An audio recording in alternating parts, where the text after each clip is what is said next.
ডেরিভেটিভের এই অঙ্কটাতে এই ফাংশানটা দিয়ে আছে Y equal to cos inverse x তার whole square.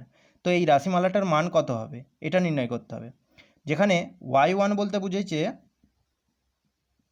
D Y by D X অর্থাৎ ফার্স্ট অর্ডার ডেরিভেটিভ, এবং ওয়াই টু বলতে বোঝাচ্ছে D two Y by D X two second order ডেরিভেটিভটা।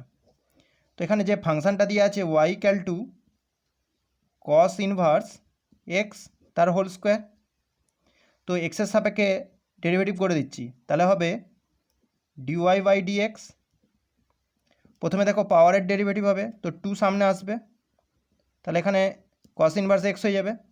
এবার এই কস ইনভার্স এক্সের ডেরিভেটিভ হবে, তাহলে সেইটা হবে minus one by root over one minus x square. এবার এই root over one minus X স্কোয়ারটাকে বাঁদিকে গুণ করে দিচ্ছি, তাহলে পাবো root over one minus x square D Y by D X. এই মাইনাসটা সামনে করে নিচ্ছি, minus two cos inverse X. এবার দুদিকে স্কোয়ার করে দিচ্ছি, তাহলে হবে one minus x square D Y by dx তার whole square equal to four cos inverse x তার হোল স্কোয়ার।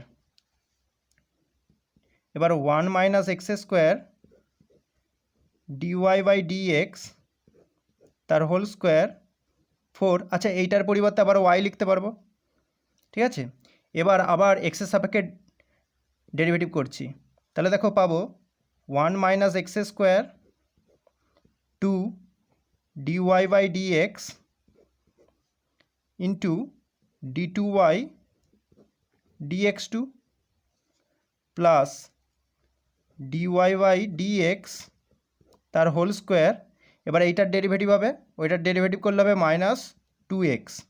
এবার ডান দিকে ফোর ওয়াইয়ের ডেরিভেটিভ হবে ফোর ডিওয়াই বাই ডিএক্স এক্সের সাপেক্ষে। তো এবার দেখো বাঁ দিক আর ডান দিক থেকে টু ডিওয়াই বাই ডিএক্সকে ক্যান্সেল করা যাবে, তাহলে পাবো one minus x square d two y dx two minus x dy by dx equal to শুধু টু পড়ে থাকবে ডান দিকে, ঠিক আছে। তো এটাকেই তো লিখতে পারবো one minus x square y two minus x y one, তাহলে ভ্যালু আসছে টু।